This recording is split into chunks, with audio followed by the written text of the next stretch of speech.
I, on behalf of India Apprenticeship Forum, welcome you to the session. And first of all, thank you so much for agreeing to do this conversation with us in the interest of creating an enabling skilling ecosystem of the country. It would be an absolute delight to hear your perspective on apprenticeship and understand what are the initiatives that the government of India is taking to scale the apprentices in India. So welcome once again. Yeah, good evening, Sumit, and thank you for making this possible and for the invitation. And I am happy to hear your questions. Fantastic, fantastic. So yeah, and I think the interesting part is that you coming from Germany, you have an advantage of seeing apprenticeship from two different perspectives, from two different cultures and two. How different is the apprenticeship ecosystem in India? Yeah, so if you're looking for the similarities and differences, you have indeed to take a little bit of a cultural and of a historical perspective. And I like to do that, and by reminding ourselves that apprenticeship in Germany, as well as in the German-speaking countries of Europe, has a centuries-old tradition. And this goes back to the High Middle Ages, when actually apprenticeship was the primary mode of transferring the productive knowledge from one generation to another. And this is actually how society and economy have reproduced and developed themselves. And this, I think, all went well until the time came when Adam Smith criticized apprenticeship, famously, as being an institution that serves the sole purpose of limiting competition, and that he demanded its abolition. And then industrialization came, and in the English-speaking countries, to which part of India's heritage, of course, is also rooted, industrialization had the effect that of the demise of apprenticeship, because at that time for the industrial worker, it sufficed to do very simple manual tasks only. Which required limited skills and which required not to master any comprehensive or holistic production processes. And the alienation of the worker, which Karl Marx had criticized, incidentally began also when apprenticeship was discontinued. But in the German-speaking countries, they took a slightly different path. First of all, in Austria, the Empress Maria Theresia introduced mandatory schooling for all, which required also schooling of apprentices. And that laid the base for what today is known as the dual system. That is where apprentices spend part of the time throughout their apprenticeship going to school and part of the time on the job training in the establishment. And in Prussia, the steel and coal industries demanded that the young men were exempted from military service. And the deal was struck that in return for the exemption, they had to give the promise that they train the young men in the industry and school them. And this, of course, in the beginning was mostly Sunday school and mostly religious and moral study, but again, it led to the foundation of industrial apprenticeship. And today, countries like Germany and Austria and much of Central Europe have a modern system of industrial training, whereas the UK, and Austria, Australia, and India, and the US are really struggling to reinvent it. India, of course, also has a very ancient tradition, and that is the Gurukula system, but I think it is conceptually very difficult to link the modern industrial apprenticeship to this tradition. But I would like to see some theoretic work to be done on this and have this accomplished. India now denotes its system as an ecosystem. I think this is telling in a way that it indicates that apprenticeship system in India is very emergent in nature and also developing in various directions, whereas in Germany they speak of a dual system, which indicates that there is a very stable systemic relationship between the venues and the institutions that provide the learning. And this, of course, is mainly the school and the company where the on-the-job training takes place. And one more difference, that I think that can also be attributed to historical and cultural development. In Germany, you have a broad and firm social acceptance of apprenticeship, whereas in India, there is a preference for the academic pathways and the view of apprenticeship being rather the second choice. Mhm. So I think that's what the difference, what you see. I mean, though you gave a very fascinating history to apprenticeship in Europe. Long answer, I'm very sorry. Germany. So that was indeed very, very impressive and very fascinating. It's important for the for everything else we may be talking about. Huh? Yeah. But again, you said that in India, you still find that possibly that apprenticeship or the vocational education is still not is not preferred choice as compared to what you see in Germany. And there's been socially acceptance of apprenticeship or vocational education. That's a larger cultural issue or the cultural difference. What you see there, is it? Right. Fantastic. Okay. Yeah. So coming to my next question is that we know and agree that apprenticeship provides a huge opportunity in a country like ours in India to eradicate poverty, enhance the livelihood, and increase the employability of the youth. Apprenticeship, but I mean, in spite of the fact that yes, there is a there's an agreement to this fact. Yet apprenticeship representation in India is just about 0.1% in the labor market as compared to economies like Germany, UK, and Australia, where it is in tune about 3 to 4%. Right. What can India do to scale up? Yeah, and adding to the information on the percentages, in Germany and Central European countries, 2/3 to 70% of an age cohort every year would join apprenticeship. And so indicating quite clearly this can be a preferred choice. But the need of the day is to address two main stakeholders. One is the establishments and the industries and prospective employers, and the other is the young people and their families. And the message to the establishments and prospective employers is that they need to understand through maybe case studies and evidence that apprenticeships are economic.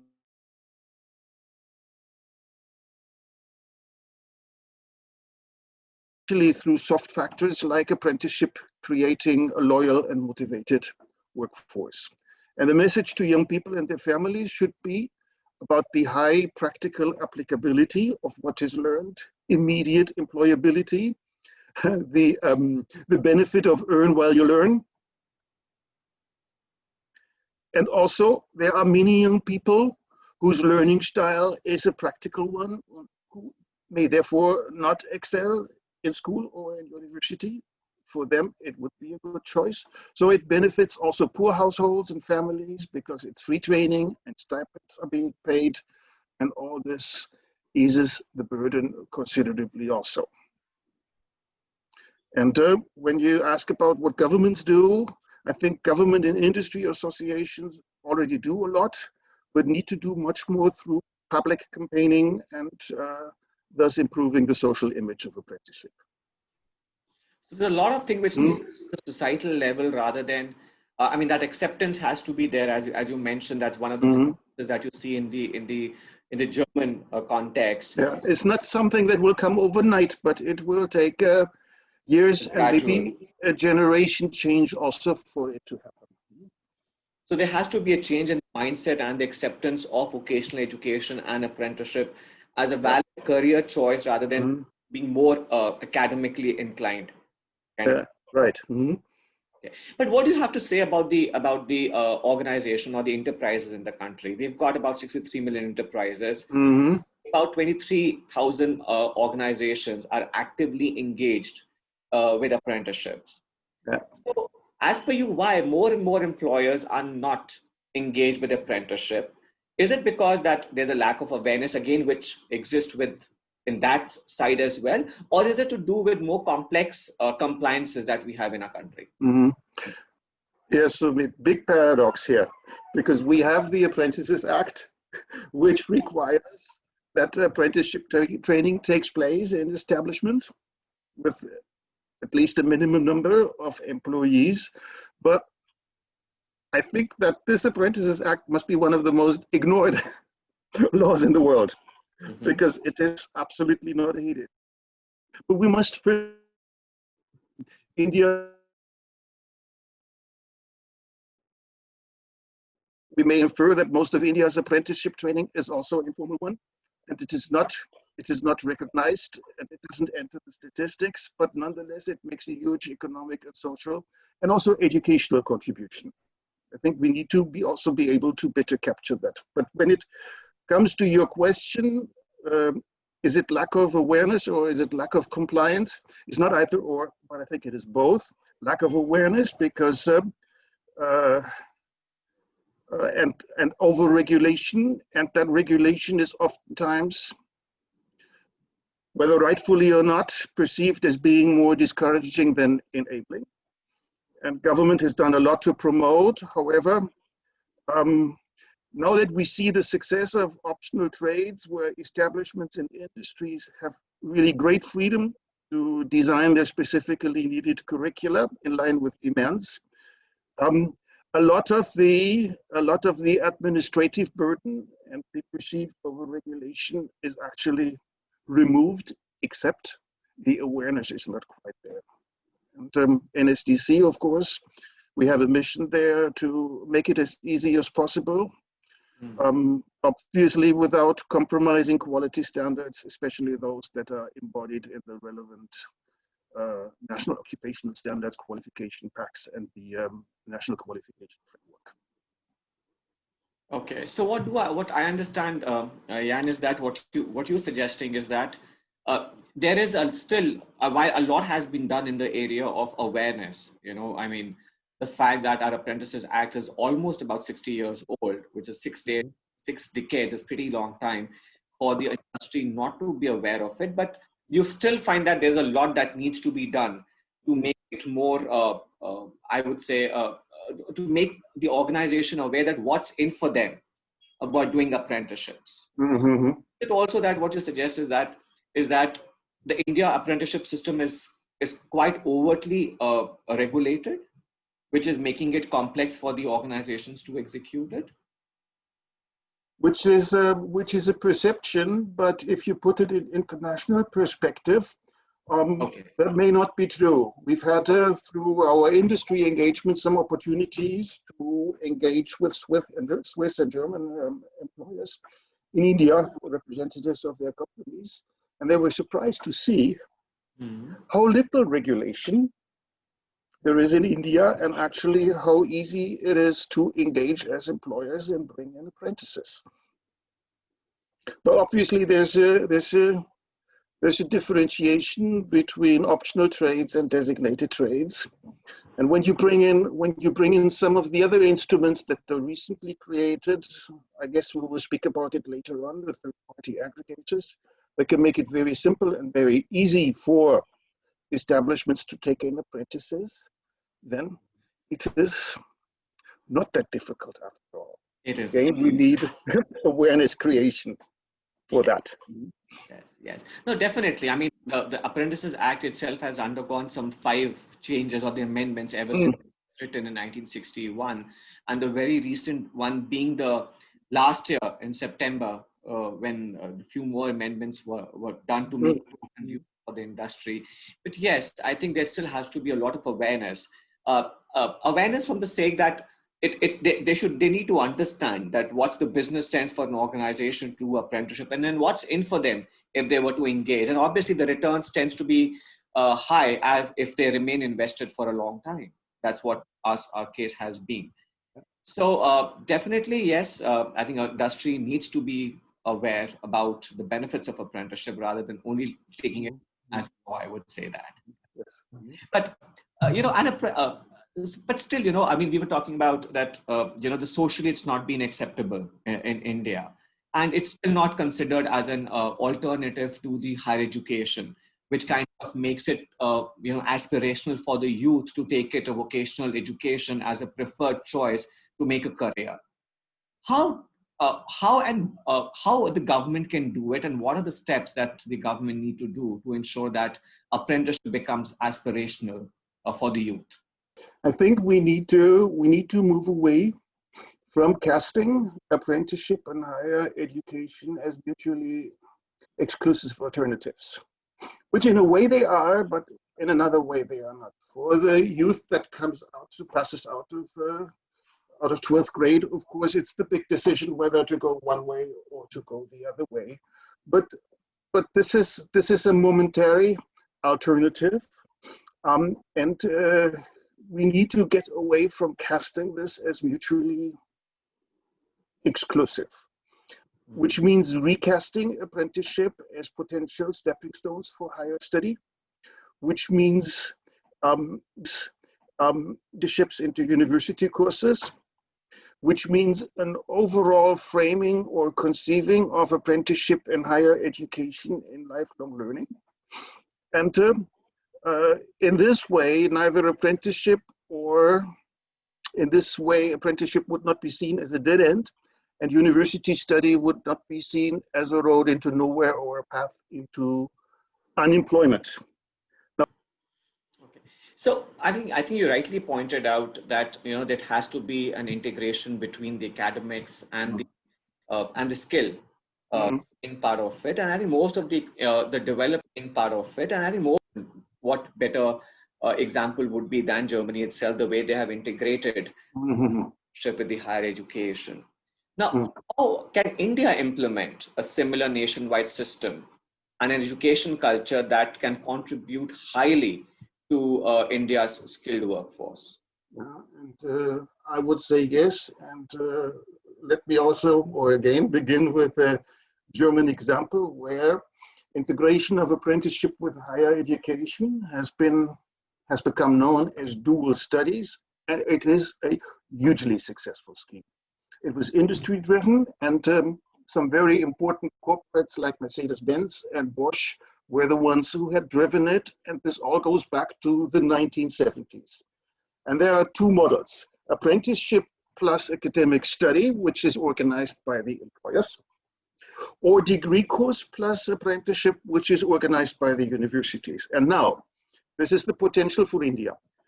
In Germany, we have presently 100,000 students enrolled, and every year 1/5 of newly enrolled students are in dual studies.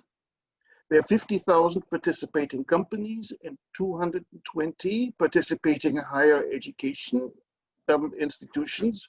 Most of them are called University of Applied Science. And if you scale that up to India, if in Germany through dual studies about 100,000 apprenticeships are generated every year, given the much larger size of a country like India, I think it is easy to figure out to scale this up to 10 times as much. 10 times 100,000, 10 times 1 lakh gets us into 1 billion. Yeah.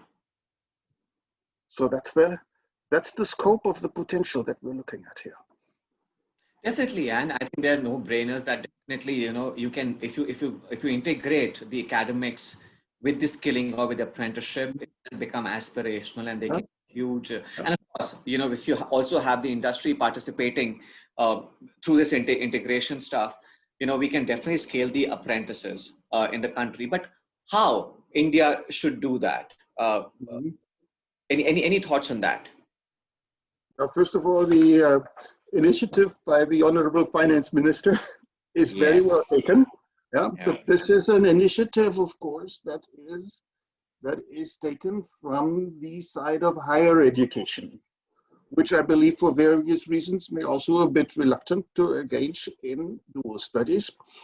But if it's be complemented from the industry side as well, where you can realize apprenticeships with having a higher education module embedded, then that would be a great step forward. And that needs to be enabled as part of the reform of the Apprentices Act. Yes. Yeah, meaning to say, in the new act, you've got to have a clause you got to have a section on university courses that embed apprenticeships and apprenticeships that embed university courses, dual studies as we call it in Germany. But I mean, just building on what the Honorable Finance Minister mentioned during the speech, that the degree apprenticeship needs to be introduced, and UGC did come up with a regulation very recently on the degree linked apprenticeship. However, that got restricted only to the graduates. But why not that could be implemented even for the trade apprentices and even for the apprentices under the optional trade, because the potential meant, since there are a large number of apprentices which are registered for these two trades. So why do you think that it cannot be implemented, or do you think that it should have been? Why not? Because I think there is a huge, and so far it's a missed opportunity, and it should be done. And I believe that optional trades is also the ideal partnering instrument for this, because it offers the flexibility and the modularity that is required to successfully combine and integrate studies and apprenticeship. Okay. Yeah, I'm sorry, but can you repeat this, because you were being very in between. Can you repeat this answer? Sure. What I was saying is that optional trades is the ideal partnering tool for that. Okay. Because optional trades, rather than designated trades, is the one that offers the modularity and the flexibility that is required to combine and integrate the academic course and the apprenticeship. So you definitely feel that there's a possibility that the similar degree apprenticeship could be implemented even for the optional trade because of the character of the modularity which is built into the optional trade. Right. Great thoughts. Let's talk about what are the initiatives that the government of India is today taking to reform the apprenticeship ecosystem and make it contemporary. So while we've seen that there are 5 reforms which have happened, the one that happened very recently, as I mentioned, a year back, exactly about a year back, but what else is the government getting into? What are the initiatives that they want to propose or they plan to come up with to reform the apprenticeship ecosystem? Well, yes, but there seems to be a need for the integration and consolidation of the reforms that have taken place hitherto, and the way to do it seems to me into a rather broad revision of the Apprentices Act, and of course the associated rules that come with it. I mean, when you look at the act and compare it with similar legislation in other countries, I think you can come to the conclusion that even if it is 60 years old, it is still surprisingly modern. But it has been revised and revised and revised. You need to have something like a new text now. But from NSDC side and from apprenticeship division side, and I guess also from the side of industry, which we strive to represent, there are maybe 4 or 5 major concerns. One would be very basic, to acknowledge that the skills ecosystem through these reforms that you have mentioned has evolved institutionally, and now there is a need to recognize in the act that there are sector skill councils, that there is NSDC, that there are TPAs, third-party aggregators, and of course now also higher education institutions, universities that engage or make a crossover into apprenticeship, and to acknowledge their respective roles and responsibility, provide then for a combination and integration of apprenticeship and higher education. But a couple of other things also, which maybe are a little bit beyond the scope of our discussion here, and that is to introduce a requirement for employing qualified in-company trainers or mentors in on-the-job training, to provide for internationalization so that it becomes possible to spend part of apprenticeship outside of India. This will be especially important, of course, if it gets combined with degree courses. And the COVID situation has taught this to us, to provide for a greater modularization and digitalization. so that apprenticeship becomes more resilient against crises and can take place from the home or from different venues at the same time. And if India does that and reforms its law in that way, it would be totally consistent with good international practice and bring India to the same level as the Tibet technical vocational education and training world leaders. Good, nice points suggested and the recommendations made, and I'm sure as you're saying that the reforms would be in work in progress, and we can expect things to get only better from now on. But with all these initiatives that you spoke about, where do you see apprenticeship in India from 5 years from now? That's making a vision statement. Of course.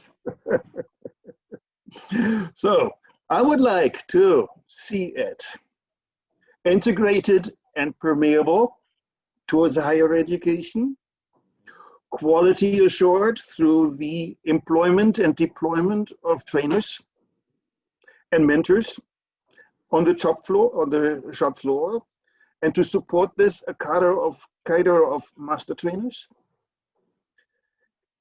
And finally, more digital and more online, but of course only to the point where face-to-face interaction between trainer and trainee and practical training cannot be substituted. You may also ask me about numbers. Yes, so any numbers do you have in mind? So where do you see numbers growing in next 5 years? I would like to be more cautious here, not to be obsessed too much with numbers, which leads me to a final and a broader point, because I think India needs to move away with a fixation on numbers and make a bit of a small paradigmatic shift towards an orientation to quality besides quantity. Because of the huge numbers that are underpinning the Skill India initiative, I understand that it has to be ambitious, but it also has to be realistic. And the tens of millions of apprentices, given the odds and the low social prestige and a 200-year-old historical tradition, and maybe the damage that the British have left behind by having destroyed as a colonial power an apprenticeship system that had worked until industrialization. It will take time. It will take a generation or two, so that the huge numbers cannot be realized within 5 years. It will take lower, and this needs to be seen quite realistically. But when I project the growth in optional trades, which is what we're responsible for at NSDC, if there is a growth of 150% in 1 year over the previous year, then I don't think that it would be unreasonable to expect to bring the total number of new contracts every year to the level of maybe 1 million and more. So that would be so great. That's less than the government wants, but it would be quite an achievement, and a solid one. No, that's interesting figure. In fact, about 1 million apprentices achieving in 5 years' time would be a great achievement for our country. And I think it will take care of a lot of labor market chaos, other challenges which exist to do with the hiring, the talent related, productivity related. So I think we should, with the reforms and the recommendation that you're suggesting and the initiative that the government is taking, hopefully we should cross a mark of at least 1 million apprentices in about 5 years' time. Yeah. So if you were to give 3 points to the industry to consider apprenticeship, what would those be? Please consider that it first creates a loyal workforce. Second, a motivated workforce. Thirdly, less trial and error in recruiting junior staff. And would you allow me a fourth point? Of course, as many. More the merrier. Recognize that apprentices do become fully productive depending on the complexity of the occupation, of course, in anything between 3 and 12 months. A very valid point, I must say that. I think those are the stark outcomes that any employer can expect, irrespective of its size and nature.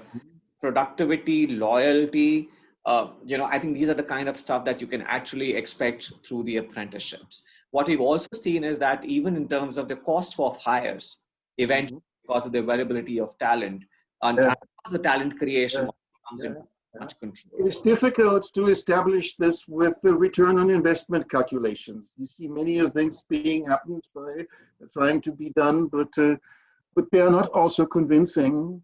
Yeah, but if you take in the soft factors of motivation and loyalty and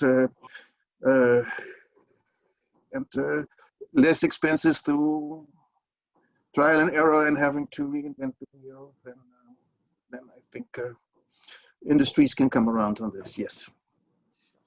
Fantastic. And what would be your advice to the youth of our country? How to become more employable and employed? Look at apprenticeship with a very wide open mind, and consider that they learn, or you learn essential skills immediately. You learn as you earn. You need not be afraid of unemployment, and you can move on through lifelong learning into higher education anytime later on when you choose to do so. Hope the youth listens to you and they take up apprenticeship.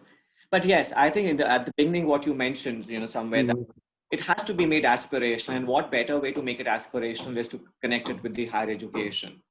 That's how I think, youth will make, I would say that will enhance the employability of the youth and enhance their livelihood quotient as well. My last question to you, Jan, is that how do you think that the TPA concept, which was introduced in the year 2014, which came into picture in 2015, can contribute to the growth of apprenticeship in India? So that's a good question and a relatively easy answer, because as I said so before, I find them an ingenious tool for industries and companies to help them with the administration and implementation of apprenticeship, of which they are apparently scared because it is perceived as overregulated. We see in optional trades that actually it is not, but they can help with the recruitment. They can do all the necessary registration work, which now happens in a very easy manner over the integrated portal. They can bring in financing through the various incentive schemes. They can manage the payment of stipends. They can offer support to trainers. They can offer mentoring to apprentices. They can organize cooperative and intercompany training. And actually, and this is a higher level of development for TPAs, can also set up their own business as intercompany training centers, trying to serve the industries that are associated with them. And these are so many value-adding services that I would say if TPAs had not been already introduced back in 2014, they would need to be invented now. So do you think that had the TPA system was introduced a little earlier than 2014, India could have had a better count? Obviously, yes, but better late than never. Better late than never. Completely agree with you, Jan. Thank you so much for your inputs. It was wonderful to have this conversation with you, to have your perspective to apprenticeship. Definitely very insightful, and hope that both the youth and of course the enterprises learn tremendously from you and try to engage with the apprenticeship as much and as many as possible. And I really hope that the recommendations made by you come true and we can see 1 million apprentices in 5 years' time. Thank you so much, Jan, for your time.